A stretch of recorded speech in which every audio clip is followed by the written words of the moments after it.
Hello बच्चों, क्या हालचाल और बेसिकली लक्ष्यांश, हमारे प्यारे लक्ष्यांश। बेटा आज हमारा डिस्कशन है DPP4 का, करंट इलेक्ट्रिसिटी की। एंड आज के डिस्कशन में हम लोग बात करेंगे कुछ आसान सवालों की, आपके सीरीज एंड कॉम्बिनेशन के। जी हाँ बेटा, कुछ आसान सवाल, बहुत टफ सवाल नहीं होंगे, ठीक है। एंड एक दो सवाल आपको मिलेंगे बेटा रेजिस्टिविटी के ऊपर। एंड कुछ सवाल आपके होंगे कि कैसे कॉम्बिनेशन के अंदर आपका करंट डिवाइड होता है, कैसे कॉम्बिनेशन के अंदर आपका पोटेंशियल डिवाइड होता है। ठीक है, अभी तो ये आसान है, लेकिन आगे आगे जैसे बढ़ते जाएंगे सवाल अच्छे होते जाएंगे। ठीक है, तो चलिए बच्चे शुरुआत करते हैं आज का डिस्कशन की। मेरा नाम है Nitish Sharma and I welcome you all on this beautiful platform physics वाला। So let's start. और हाँ बेटा, अगर अभी भी किसी ने डीपीपी अटेम्प्ट नहीं करी है तो हमारे साथ वीडियो को पॉज कीजिए। ठीक है, वीडियो पॉज कीजिए एंड हमारे साथ डिस्कशन को कंटिन्यू रखिए। ठीक है, तो चलिए शुरुआत करते हैं। The identical piece of germanium and copper are taken and cooled, then the resistivity of both increases, the resistivity of both decreases, the resistivity of copper increases and germanium decreases, and resistivity of copper decreases and germanium increases। तो basically आपको resistivity के बारे में बात करनी है कि resistivity क्या क्या होगा। तो देखो बच्चों, हम यहाँ पे क्या कर रहे हैं, यहाँ पे हम लोग कर रहे हैं कूलिंग, यानी कि हम लोग क्या कर रहे हैं, टेम्परेचर को कम कर रहे हैं।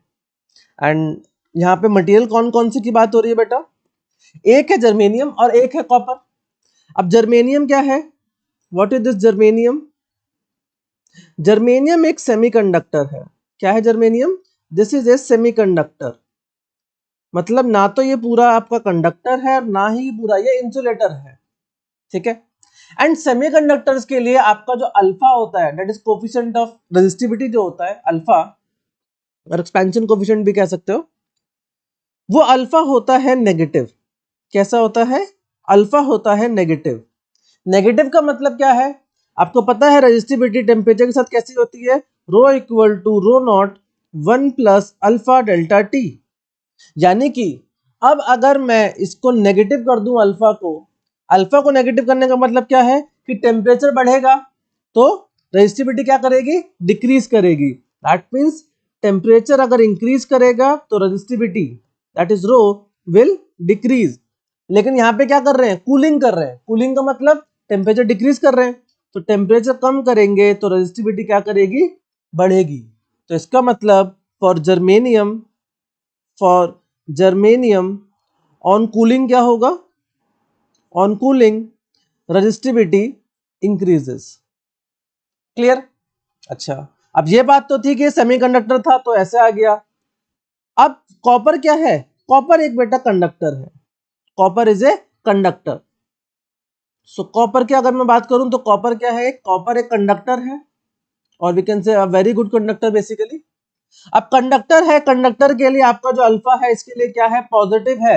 एंड अल्फा पॉजिटिव है तो इसका मतलब रेजिस्टिविटी जो कि होती है rho T equal to rho naught 1 plus alpha delta T. तो यहां पे अगर अब मैं टेम्परेचर को कम करूंगा, टेम्परेचर अगर कम करेंगे तो रेजिस्टिविटी क्या करेगी, डिक्रीज करेगी। ठीक है, रेजिस्टिविटी क्या करेगी, डिक्रीज करेगी, क्योंकि टेम्परेचर को क्या कर रहे हैं, कम कर रहे हैं। क्लियर? एंड अल्फा क्या है, अल्फा पॉजिटिव है, तो that's why this resistivity will decrease. तो इसका मतलब कौन सा ऑप्शन सही हो जाएगा, resistivity of copper is decreasing and germanium की क्या कर रही है, इंक्रीज कर रही है। तो मतलब ऑप्शन डी जो हो जाएगा वो क्या हो जाएगा, सही हो जाएगा। क्लियर? चलिए next is the resistance of a rectangular block of copper of dimension 2 mm into 2 mm into 5 meter between two square faces is। ये बहुत इंपॉर्टेंट लाइन है यहाँ पे, क्योंकि देखो अब यहाँ पे 3 डायमेंशन है, लेंथ भी है, ब्रेड्थ भी है और हाइट भी है। एंड आपको पता होगा रेक्टेंगुलर जो होता है, ब्लॉक जो होता है, उसके 6 फेसेस होते हैं। ठीक है, 2 ऊपर नीचे, 2 साइड वाले एंड 2 ऐसे वाले इधर वाले। लेकिन यहाँ पे जो रेजिस्टेंस आ रहा है वो हमने 2 स्क्वायर फेसेस है, वहां पे स्क्वायर फेसेस के बीच में हम रेजिस्टेंस की बात हो रखी है। तो अगर मैं इसको डायग्राम से समझाऊं तो देखो बच्चों, डायग्राम कैसे बनेगा। लेट सपोज आपके पास एक रेक्टेंगुलर ब्लॉक कुछ इस तरीके से है, समथिंग लाइक दिस। अब इनको ज्वाइन कर दो यहां से,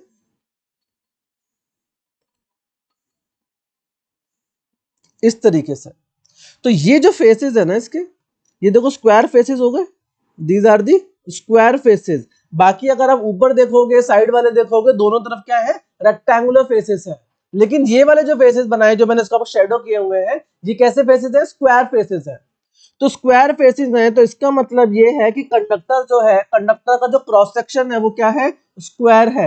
एंड कंडक्टर का जो क्रॉस सेक्शन का एरिया क्या हो जाएगा? That will be equal to 2 mm into 2 mm, यानी कि ये हो जाएगा 4 mm square. This will be 4 mm square, and mm square मतलब 4 इंटू 10 की power minus 6, got it?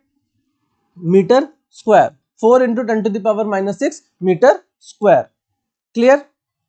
Now अगर मैं यहाँ पे लेंथ की बात करूं तो लेंथ क्या हो जाएगी? दिस लेंथ विल बी, इसकी लेंथ की बात कर सकते हैं, तो लेंथ हो जाएगी, इन दोनों फेसेस के बीच में लेंथ कितनी है? This length is 5 metre. तो दैट मीन्स अगर मैं रेजिस्टेंस लिखता हूं that is rho L by A, तो यहां से रेजिस्टिविटी आ जाएगी कितनी? R A by L. And R की वैल्यू गिवन है हमें, आर की वैल्यू गिवन है कितनी? R is given as 0.02 ohm, which can be written as 2 into 10 की पावर माइनस 2 into एरिया कितना हो जाएगा? एरिया हो जाएगा 4 into 10 की power minus 6 divided by length कितनी है?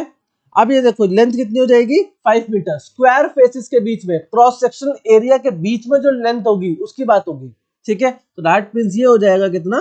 5। सो 4 टू जा 8, 8 बाई 5 हो जाएगा कितना? 1.6 इनटू ये हो जाएगा 10 की पावर माइनस 8। एंड रेजिस्टिविटी है, तो रेजिस्टिविटी की यूनिट होती है ओम मीटर। क्लियर? तो फर्स्ट ऑप्शन है 1.6 into 10 to the power minus 8, लेकिन यूनिट क्या है? ओम है, तो ये तो गलत हो गया। ओम यूनिट होती है किसकी? रेजिस्टेंस की। तो दैट मीन्स ऑप्शन सी जो हो जाएगा वो सही हो जाएगा। क्लियर है? चलिए next, a carbon resistor has coloured strip as shown in the figure, what is its resistance? तो आपको कार्बन रेजिस्टेंस दे रखा है एंड आपको इसका बताना है क्या रेजिस्टेंस कितना होगा। बेटा कार्बन कोड बहुत अच्छे से याद कर लेना एंड सवाल लगा लेना इसके, क्योंकि बहुत बार से सवाल इसका रिपीट हो रहा है नीट के अंदर, ठीक है? नीट में जो सवाल आ रहे हैं वो इसको मतलब 2 बार से आ रहा है इसके ऊपर सवाल, तो सवाल ये इंपॉर्टेंट होता जा रहा है, तो इसके ऊपर जितने भी वेरिएशन आप प्रैक्टिस कर सकते हो कर लेना। क्लियर? चलिए येलो, अब आपको एक निमोनिक्स याद करवाया गया होगा, BB Roy, Great Britain, very good wife, ऐसे करके कुछ कुछ। तो बेटा येलो के लिए होता है क्या? येलो स्टैंड्स फॉर 4, एंड जो वॉयलेट होता है, वॉयलेट के लिए होता है 7, ठीक है? एंड ब्राउन होता है आपका बेसिकली क्या? Brown is 1, brown is 1। Now जो पहले दो बैंड होते हैं, दैट मीन्स अगर मैं इसको ड्रॉ करूं, अब ये जो फर्स्ट बैंड है, एक बैंड यहां पर है, this is the first band, this is the second band, this is the third band and this is the fourth band, let's say. तो this is first, second, third and fourth. अगर ऐसा है तो ये वाले होते हैं आपके हमारे क्या? सिग्निफिकेंट, दीज आर सिग्निफिकेंट, ठीक है? These are significant. थर्ड वाला होता है आपका मल्टीप्लायर, थर्ड वाला होता है मल्टीप्लायर, एंड फोर्थ वाला होता है क्या? टॉलरेंस, ठीक है? फोर्थ वाला क्या होता है? टॉलरेंस। तो सिग्निफिकेंट की बात करें तो दैट मीन्स क्या हो जाएगा? फर्स्ट वाला है येलो, तो येलो का मतलब हो जाएगा 4, एंड सेकंड वाला है हम आपका वॉयलेट, वॉयलेट हो जाएगा 7 इनटू, उसके बाद थर्ड वाला बैंड आता है मल्टीप्लायर का, तो 10 मल्टीप्लायर ब्राउन कितना है? ब्राउन इज 1, तो 10 to the power 1 plus minus tolerance क्या है? गोल्ड है, तो गोल्ड के लिए होती है प्लस माइनस 5, ठीक है? That means plus minus 5%। तो ये कितना हो जाएगा? This will become 470 plus minus 5%। Clear? तो दैट मीन्स कौन सा ऑप्शन सही हो जाएगा? ऑप्शन बी सही हो जाएगा। इतनी मेहनत करने की जरूरत नहीं थी इस सवाल के अंदर ऑप्शन की वजह से, क्योंकि ऑप्शन देखो, ऑप्शन क्या लिखे हैं? 2%, 5%, 3% और 2%। मैं डायरेक्टली इसका आंसर देख के बता देता कि गोल्ड लगा हुआ है, गोल्ड होता है 5%, ऑप्शन बी सही हो गया, एक लाइन में answer. This is the objective skills, इसे कहते हैं ऑप्शन एलिमिनेशन, या फिर आयता सर की लैंग्वेज में कहूं तो बाबा शॉर्टकट। ऑप्शन ए में 2%, ऑप्शन सी में 3%, ऑप्शन डी में 2%, ऑप्शन बी था जिसके अंदर 5% था, डायरेक्ट आंसर लगा सकते थे। ठीक है, इतनी मेहनत करने की जरूरत नहीं थी, चेक करने की जरूरत नहीं थी कि वॉयलेट क्या होता है, येलो क्या होता है, डायरेक्टली लगा सकते थे। तो ऐसे ही बेटा आपको कई बार सवालों के अंदर ना ध्यान देना पड़ेगा टू सेव योर टाइम, क्योंकि पेपर कई बार हो जाता है कि लेंदी हो जाता है, या फिर कई बार ऐसा हो जाता है कि हमें किसी और सेक्शन में टाइम लग जाता है। So that's why to save your time आपको ऑप्शन एलिमिनेशन करना भी आना चाहिए according to the question. Clear?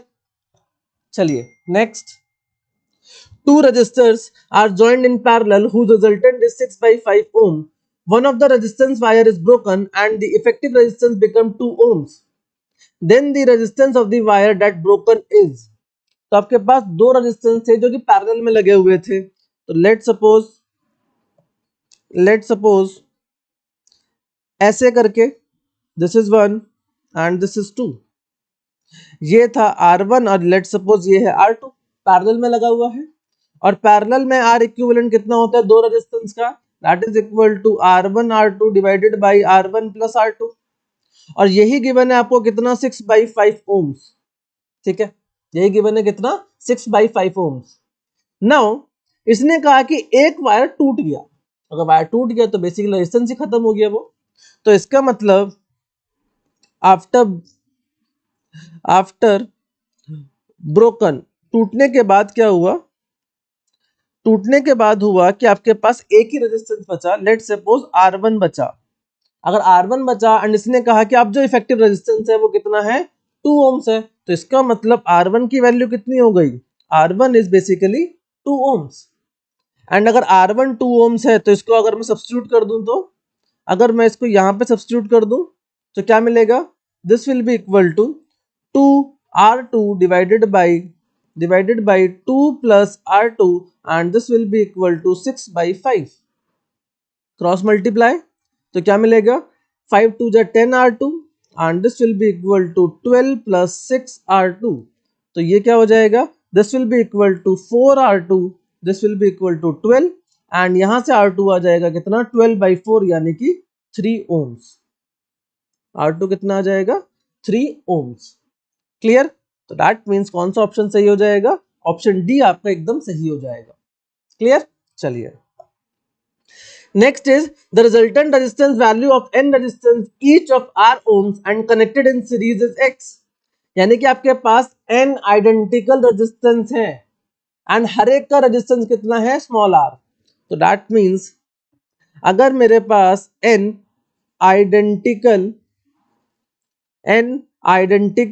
Resistance हो, n identical resistance of r ohms, ठीक है, कैसे कनेक्ट किया, अगर मैं इनको पहले सीरीज में कनेक्ट करता हूं तो सीरीज में कनेक्ट करोगे तो इनका आर इक्विवेलेंट कितना आएगा, इनका आर इक्विवेलेंट आता है बेटा, सीरीज में लगाया ना सॉरी, तो सीरीज में हो जाएगा एनआर, सीरीज में क्या हो जाएगा एनआर, यानी कि एन टाइम्स, अगर एक का 1 ओम है तो 100 का कितना हो जाएगा 100 into 1 that is 100 ohms. Clear? ऐसे ही अगर इनको मैं पैरेलल में लगाऊंगा, अगर इनको जब पैरेलल में लगाओगे तो पैरेलल में कितना आता है, पैरेलल में आता है R by N, पैरेलल में कितना आता है R by N, कुछ अलग सी चीज नहीं करी है। अगर आपका सीरीज में होता है तो क्या होता है R1 plus R2 plus R3 plus R4 and so on, and अगर सारे R हो जाएंगे तो क्या हो जाएगा, सब कुछ R हो जाएगा, जितने भी होंगे उससे मल्टीप्लाई कर दो, तो दैट मींस NR। एंड अगर पैरेलल में करोगे तो 1 upon R plus 1 upon R plus 1 upon R plus 1 upon R n times, तो क्या हो जाएगा N by R, एंड उसका रेसिप्रोकल करोगे तो क्या हो जाएगा R by N। क्लियर? तो ये जो R इक्विवेलेंट है सीरीज में, ये आपको गिवन है कितना है X है, ये आपको गिवन है X है। तो बेटा हम यहाँ से R की वैल्यू निकाल सकते हैं, क्योंकि ऑप्शन के अंदर देखो कहीं पर भी R नहीं है, तो R की जगह क्या आ जाएगा, R की जगह आ जाएगा X by N, एंड अगर R X by N हो जाएगा तो इसको यहाँ पे सब्स्टिट्यूट कर दो, तो जब इसको यहाँ पे सब्स्टिट्यूट करोगे तो R इक्विवेलेंट क्या हो जाएगा, this will be equal to X by N into N क्या हो जाएगा N स्क्वायर, तो R इक्विवेलेंट हो जाएगा आपका X by N स्क्वायर, तो दैट मीन्स ऑप्शन बी आपका हो जाएगा सही। Clear? Next is a circuit containing 5 resistors is connected to a battery with 12 volt EMF as shown in the figure। 12 volt की battery लगा रखी है, कुछ सर्किट बना रखा है बड़ा सा। The potential difference across 4 ohm resistance is, तो बताओ 4 ओम का जो रेजिस्टेंस होगा इसके अक्रॉस कितना पोटेंशियल डिफरेंस होगा। अब दो बातें ध्यान रखना, सीरीज के अंदर करंट सेम रहता है, मस्ट बी सेम, सीरीज के अंदर current must be same, potential may और may not be same. Potential हो सकता है सेम हो, अगर सारे रेजिस्टेंस बराबर हो जाएंगे सीरीज में तो सबके अक्रॉस पोटेंशियल भी सेम आएगा। ठीक है, अगर सीरीज में सारे रेजिस्टेंस बराबर हो जाएंगे तो सबके अक्रॉस पोटेंशियल ड्रॉप भी सेम आएगा। ठीक है, क्योंकि V इक्वल टू क्या होता है, IR होता है। सीरीज के अंदर I तो सेम होगा, ये बात सही है, और अगर मैं R भी सेम कर दूं तो हर एक के अक्रॉस पोटेंशियल ड्रॉप भी सेम हो जाएगा। That's why we say current must be same, potential may और मे नॉट बी सेम। ठीक है, same goes for the parallel. Parallel के अंदर potential difference must be same, होगा ही होगा, लेकिन करंट मे और मे नॉट बी सेम। यानी कि अगर पैरेलल में मैं सारे रेजिस्टेंस सेम लगा दूं, पैरेलल में सारे रेजिस्टेंस सेम लगा दूं, पोटेंशियल डिफरेंस सेम है। ठीक है, रेजिस्टेंस भी सेम कर दूं तो आई क्या होता है, आई होता है V बाई आर। पैरेलल में V सेम, R भी सेम कर दो तो आई भी क्या हो जाएगा, सबके अक्रॉस सेम हो जाएगा। तो दैट्स व्हाई वी से कि करंट मे और may not be same in the parallel connection but potential difference must be same. Got it? Now अब इस सवाल की बात करते हैं। तो इस सवाल में देखो क्या है कि ये है 5 ओम, ये है 20 ओम्स, एंड यहां लग रहा है 4 ओम, और यहां से आ रहा है एक 2 ओम, और ये आ रहा है 6 ओम्स, एंड ऐसे यहां पे लगा रखी है एक बैटरी। ठीक है, now this is 5 ohms, this is 20 ohms, this is 4 ohm, this is 6 ohm, and this is 2 ohm, and ये है 12 वोल्ट की बैटरी। तो एक काम करते हैं, सबसे पहले निकालते हैं इक्विवेलेंट निकालने की कोशिश करते हैं। इक्विवेलेंट निकालने की जरूरत भी नहीं पड़ेगी वैसे तो पूरी। ये 5 है और ये 20 है, ये क्या है, ये हो गए आपके पैरेलल में। किस में हो गए, पैरेलल में। एंड अगर ये पैरेलल में हो गए तो इनका इक्विवेलेंट कितना हो जाएगा, इनका इक्विवेलेंट हो जाएगा that will B 20 into 5 divided by 20 plus 5, तो ये हो जाएगा 100 by 25, यानी कि this will be 4 ohms, this will be 4 ohms।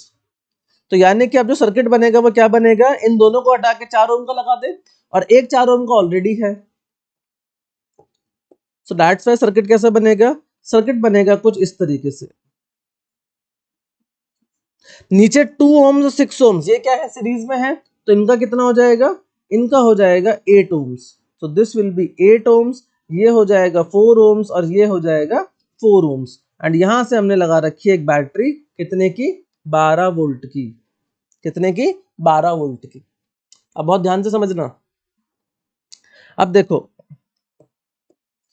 ये 8 ओम और 4 और 4 ये भी सीरीज में है, तो ये भी क्या होंगे, 8 ओम। दैट मींस ये भी 8 है और ये भी 8 है। क्लियर? दूसरी बात, कैसे कनेक्टेड है, पैरेलल में कनेक्टेड है। एंड अगर पैरेलल में कनेक्टेड है तो इसका मतलब क्या है कि इनके अक्रॉस पोटेंशियल ड्रॉप क्या होगा, सेम होगा। दैट मींस दोनों के अक्रॉस जो पोटेंशियल ड्रॉप होगा वो क्या होगा, सेम होगा। क्लियर? तो इसका मतलब क्या है, इसका मतलब ये है कि ये जो 4 ओम है, ये जो 4 ओम है, ये और 4 ओम है, इनके अक्रॉस 12 वोल्ट का पोटेंशियल डिफरेंस है। ठीक है, 12 वोल्ट का पोटेंशियल डिफरेंस है। अब दोनों रेजिस्टेंस क्या है, सेम है, सीरीज में कनेक्टेड है, तो दैट मींस दोनों का रेजिस्टेंस भी सेम और सीरीज में करंट भी सेम, तो दोनों का क्रॉस पोटेंशियल क्या आएगा, सेम आएगा। कितना आएगा total sum, that will B 12। That means अगर मैं इसको कहूं V1 और इसको कहूं V2, तो V1 will be equal to V2, क्योंकि सीरीज में है, सीरीज कनेक्शन, एंड I क्या होगा, सेम होगा, रेजिस्टेंस भी सेम है, तो that means V equal to IR अगर मैं लगाऊंगा तो दोनों में क्या आएगा, सेम आएगा। और दूसरी बात क्या कि V1 प्लस V2 किसके बराबर होगा, 12 वोल्ट के, तो that's why we can say V1 plus V1 that will be equal to 12, तो दैट मींस V1 आ जाएगा कितना, 12 by 2 that is 6 volt, and यही किसके बराबर होगा, V2 के बराबर होगा, क्योंकि V1 इक्वल टू V2 है। दैट मींस इस 4 ओम के अक्रॉस कितना आएगा, 6 वोल्ट आएगा। क्लियर? तो दैट मींस करेक्ट ऑप्शन कौन सा हो जाएगा, ऑप्शन बी हो जाएगा। ठीक है, इसको आप ओरली भी कर सकते थे, थोड़ी प्रैक्टिस करोगे तो सवाल को आप ओरल भी कर सकते हो। आप देखोगे क्या कि नीचे 2 और 6 है, दैट इज 8 ओम। 20 और 5 का आपने रिजल्टेंट निकाला, वो आया कितना 4 ओम। तो 4 + 4 ये भी हो गया 8 ओम। दैट मीन दोनों ब्रांच के अंदर रेजिस्टेंस सेम हो गया। अगर दोनों ब्रांच के अंदर रेजिस्टेंस सेम हो गया, पैरेलल में कनेक्टेड है, दैट्स व्हाई दोनों के अंदर करंट भी सेम जाएगा, कोई दिक्कत ही नहीं है। एंड उसके हिसाब से फिर पोटेंशियल ड्रॉप निकाल देंगे, किसी के क्रॉस निकाल सकते हो अब आप। ठीक है, तो ऑप्शन बी सही हो जाएगा।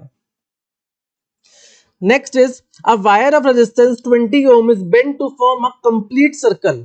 एक वायर है आपके पास 20 ओम का, ऐसा एक वायर है 20 ओम का, एंड इसका रेजिस्टेंस है कितना 20 ओम। ये वायर है, इसको आपने बेंड कर दिया to diametrically opposite point A and B. आपको निकालना है क्या resistance between two diametrically opposite point A and B as shown.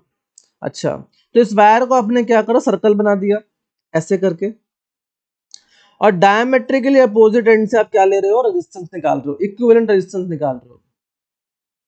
तो ये जो लेंथ होगी डायमेट्रिकल अपोजिट एंड का मतलब क्या है यहाँ पे कि ऊपर वाला एक सेमी सर्कल, नीचे वाला एक सेमी सर्कल। दैट मींस इसकी भी लेंथ अगर L है तो इसकी भी लेंथ क्या होगी, L होगी। क्रॉस सेक्शन में चेंज हो नहीं रहा, लेंथ भी सेम है, मटेरियल एक ही है, तो दैट्स व्हाई दोनों का जो रेजिस्टेंस होगा वो क्या होगा, सेम होगा। तो ये 20 ओम था, तो ये आधा हो जाएगा, दैट इज 10 ओम, एंड ये भी हो जाएगा 10 ओम। ठीक है, क्यों, क्योंकि R directly proportional to L। अब लेंथ आधी आधी हो गई तो मतलब रेजिस्टेंस भी क्या हो जाएगा, हाफ हाफ हो जाएगा। ठीक है, सो दैट्स व्हाई ये हो जाएगा कितना 10 ओम, और ये हो जाएगा 10 ओम। नाउ अब ये कैसे कनेक्टेड है, ए और बी के अक्रॉस ये कनेक्टेड है पैरेलल में।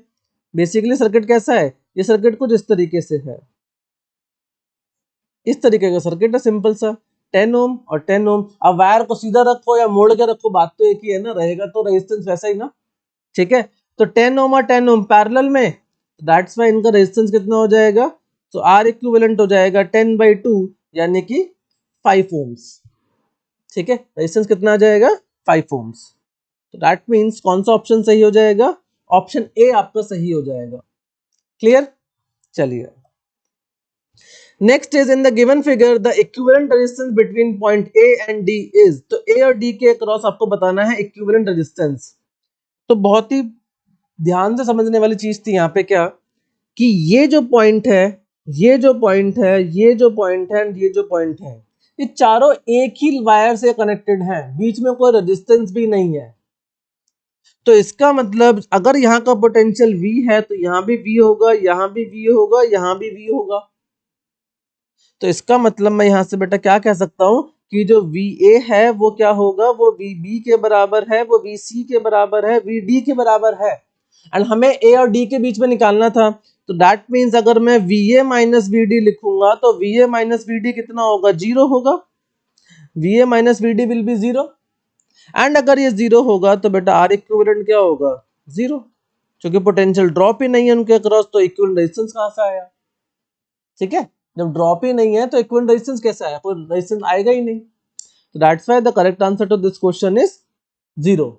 ये जहां पर आपका स्ट्रेट वायर होता है उसको हम लोग कहते हैं कनेक्टिंग वायर। क्या कहते हैं उसको, कनेक्टिंग वायर, जहां पे कोई रेजिस्टेंस नहीं होता। जैसे कि ये जो वायर है, ये वायर भी आपका कनेक्टिंग वायर का काम कर रहा है। ये वायर आपका कनेक्टिंग वायर है, ये कनेक्टिंग वायर है, दिस इज कनेक्टिंग वायर। क्या कहते हैं इनको, कनेक्टिंग वायर, जहां पर कोई भी रेजिस्टेंस नहीं होता है। ठीक है, चलिए next, the effective resistance between the points A and be in the figure is. अब आप फिर से कहोगे सर इसमें तो वो लगना चाहिए क्या, व्हीट स्टोन ब्रिज। क्या लगना चाहिए, व्हीट स्टोन ब्रिज। बट लेकिन बेटा व्हीट स्टोन ब्रिज ऐसा नहीं दिखता है, मैं फिर से रिपीट कर रहा हूं, मैंने कैपेसिटर वाले के अंदर क्लियर किया था व्हीट स्टोन ब्रिज दिखता कैसा है, ये व्हीट स्टोन ब्रिज नहीं है। अगर मुझे इसको व्हीट स्टोन ब्रिज बनाना होता तो मैं इसमें लगाता बी और डी के क्रॉस। किसके क्रॉस लगाता, बी और डी के क्रॉस। अगर मैं बी और डी के क्रॉस बैटरी लगा दूंगा ना तो ये बन जाएगा व्हीट स्टोन ब्रिज, अदरवाइज ये नहीं है। ठीक है, अभी क्या कंडीशन है उसके बारे में बात करते हैं। तो मैं मोटा मोटा यहाँ पे लिख देता हूँ वैसे, क्योंकि फिर मैसेज आएगा बाद में कि सर ये तो व्हीट स्टोन ब्रिज से कर दो।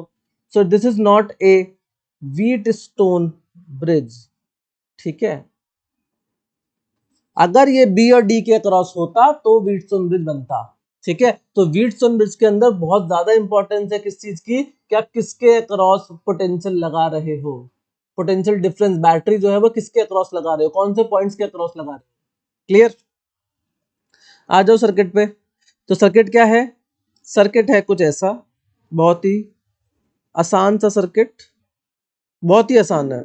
मैं पेन बिना बिना पेन उठाए इसको कर सकता हूं अगर मैं थोड़ा सा भी जानता हूं मैथ्स। तो ये देखो, ये है 1 ओम, ये है 2 ओम, ये है 1 ओम, ये है 1 ओम, ये है 1 ओम।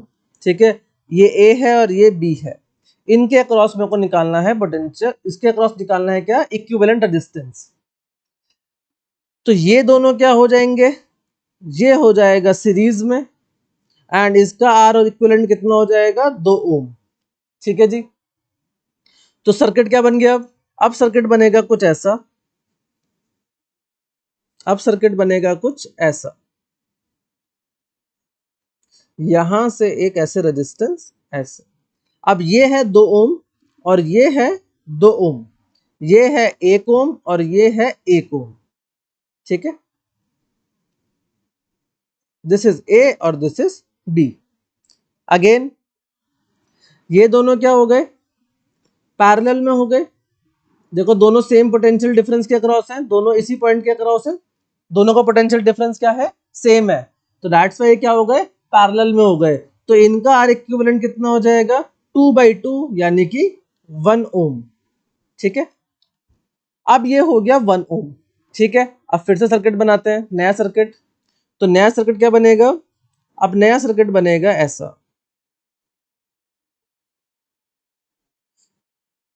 ये है 1 ओम, ये है 1 ओम और ये है 1 ओम, और ये है आपका ए पॉइंट और ये है आपका बी पॉइंट, और ए और बी के रिस्पेक्ट में ये 1 और 1 क्या हो जाएंगे, ये हो जाएंगे सीरीज में, एंड इनका आर इक्विवेलेंट हो जाएगा कितना, 1 + 1 यानी कि 2 ओम।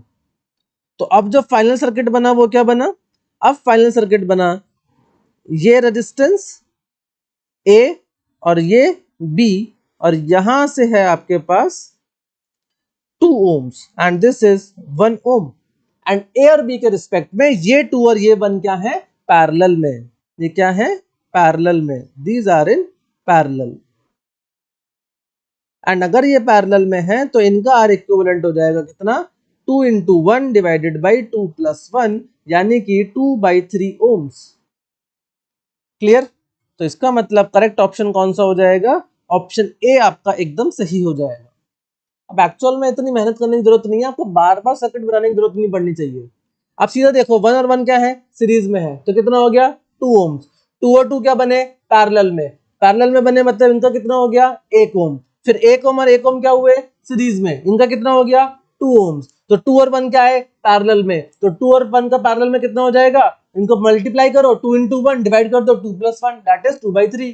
तो पेन उठाने की जरूरत नहीं है, ओवरऑल आंसर है। ठीक है, ये जो डायग्राम बना बना के दिखा रहे हैं ना, ये आपका बोर्ड का पार्ट है, नीट में ये सब करने की जरूरत नहीं है, नीट में बिना पेन उठाए भी इतना ऐसे सवाल कर सकते हो बड़े आराम से। बट हाँ, ये गलती मत करना कि सर ये व्हीटस्टोन ब्रिज की तरह क्यों नहीं हुआ। ठीक है, इसको याद रखना, कभी कह दो सर 1/1 1/1 2 काट दो, ठीक है, ऐसे बिल्कुल नहीं करना। तो ये हो जाएगा ऑप्शन ए सही। ठीक है, चलिए next, if the ammeter in the given circuit reads 1 ampere then resistance R is, तो अगर यहाँ पे एमिटर के अंदर कितना करंट दिखा रहा है, ये 1 एम्पियर, तो यानी कि आपको आई टोटल मिल गया, और आई टोटल कितना गिवन है, 1 एम्पियर, जो कि किसके बराबर होता है, बैटरी जितने की लगा रखी है divided by R equivalent, battery लगा रखी है 6 की, आर इक्विवेलेंट पता नहीं, करंट कितना है 1, तो यहां से आपका आर इक्विवेलेंट आ गया कितना, 6 ओम्स। तो इसका मतलब ये जो ऊपर सर्किट बना हुआ है इसका जो आर इक्विवेलेंट होना चाहिए वो कितना होना चाहिए, 6 ओम। 3 और 6 क्या है, 3 और 6 ये किस में है, पैरेलल में, पैरेलल में है। क्यों पैरेलल में है, क्योंकि दोनों का क्रॉस पोटेंशियल डिफरेंस क्या है, देखो सेम है, दोनों सेम पॉइंट्स के बीच में है।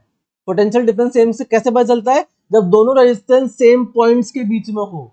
ठीक है, नाउ अगर ये पैरेलल में है तो इनका इक्विवेलेंट हो जाएगा कितना, 6 इंटू 3 डिवाइडेड बाई 6 प्लस 3 यानी कि 18 डिवाइडेड बाई 9 यानी कि 2 ओम्स। सो नेट इक्विवेलेंट कितना हो जाएगा, और सर्किट की बेसिकली सर्किट क्या बचेगा, सर्किट बचेगा ऐसा कुछ, this is R, this is 2 ohms और ये है आपका 6 वोल्ट की बैटरी। तो आर इक्विवेलेंट हो जाएगा यहाँ पे कितना, सीरीज में है तो दैट इज आर प्लस 2 जो कि किसके बराबर होना चाहिए, 6 ओम्स के। तो यहां से आप आर निकाल सकते हो, कितना हो जाएगा 6 माइनस 2 यानी कि 4 ओम्स। कितना हो जाएगा 4 ओम्स।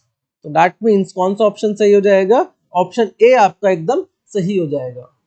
क्लियर है, आसान था एकदम। चलिए ठीक है।